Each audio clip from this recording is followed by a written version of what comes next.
नमस्ते, मी Deepali कठाने, reiki grand master. आज मी रेकीचा इतिहास आणि रेकी का शिकावी याच्याबद्दल थोडक्यात माहिती सांगत आहे. रेकीचे फाउंडर डॉक्टर मिकाओ उसई यांची एक छोटीशी कथा इथे सांगत आहे. डॉक्टर मिकाओ उसई लहानपणापासूनच आध्यात्मिक प्रवृत्तीचे होते. ते जपानच्या युनिव्हर्सिटीमध्ये प्राध्यापक म्हणून कार्य करत होते. तिथे मुलांना बायबल शिकवत असताना काही मुलांनी प्रश्न विचारला, सर तुम्ही बायबलच्या तत्वांना मानता का आणि बायबल खरं आहे? ते म्हणाले, हो, बायबलच्या तत्वांना मानते. तर परत मुलांनी प्रश्न विचारले की जीजसने बायबलमध्ये एका जागी ब्रह्मांडीय ऊर्जेचं आव्हान करून कोणतीही व्यक्ती कोणत्याही व्यक्तीला प्रत्येक आजारापासून दूर करू शकते का? आणि खरंच अशी कोणती शक्ती आहे? ती शक्ती कुठे आहे?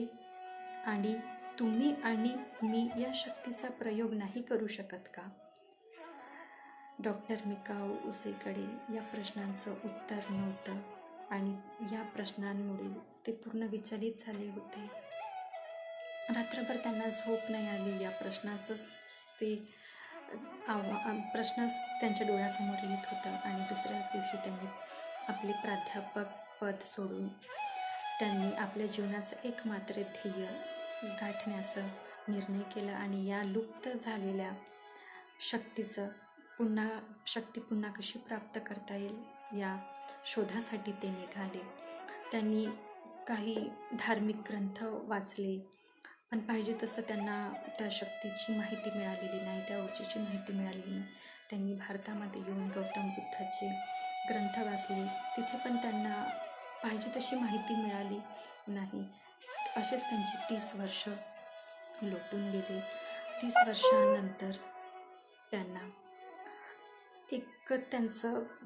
एक ध्येय हे झालं की अशी जसे भगवान गौतम बुद्ध आहेत, महावीर आहेत, गुरु नानक आहेत, यांनी ब्रह्मांडीयची ईश्वरीय शक्ती प्राप्त करण्यासाठी त्यांनी पण ध्यान, साधना, तपस्या केली.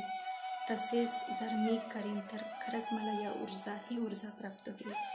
यासाठी त्यांनी जपानच्या किरोयामा शहरात एका पहाडीवर जाऊन 21 दिवसाची साधना केली. त्या साधनेमध्ये एक दिवस जात गेले, पण त्यांना पाहिजे तसं तिथे पण यश मिळत नव्हतं. 20 दिवस पूर्ण झाले तरी पण त्यांना पाहिजे तशी त्या साधण्याचं फळ मिळालं नाही. 21व्या दिवशी एक दिव्य प्रकाश त्यांच्या डोळ्यासमोर आलं आणि ते प्रकाश त्यांच्या आज्ञा चक्रातून पूर्ण शरीरात गेले आणि ते बेहोश झाले. बेहोश झाल्यानंतर त्यांना इंद्रधनुष्याचे रंग त्यांच्या शरीरात दिसायला सुरुवात झाली. काही चक्रस, सिम्बॉल्स त्यांना त्यांच्या सूक्ष्म शरीरामध्ये दिसू लागले आणि याचा अभ्यास त्यांनी एका ग्रंथात वाचलेलं होतं. तर त्यांना वाटत होतं की काहीतरी त्यांच्यामध्ये काहीतरी चेंजेस होत आहेत, काहीतरी एनर्जी त्यांच्या शरीरामध्ये आलेली आहे. सकाळी सूर्याची किरणं त्यांच्या डोळ्यावर पडली आणि त्यांना जाग आली. जाग आल्यानंतर ते उठल्यानंतर त्यांना एकदम एनर्जी वाटत होती. ते काहीतरी त्यांना सिद्धी प्राप्त झाली असं, त्यांना एक काहीतरी चमत्कार झालं असं त्यांना वाटत होतं. ते अशाच त्या आनंदामध्ये पहाड उतरू लागले. जोरजोरात उतरताना त्यांना ठेच लागली. ठेच लागल्यानंतर त्यांना जखम झाली. जखमेमधून रक्त बाहेर पडू लागलं. त्यांनी आपला हात त्या जखमेवर ठेवल्याबरोबर वेदना कमी झाल्या, रक्त येणं पण कमी झालं. परत ते खाली गेले आणि एक मुलगी तिथे रडत होती.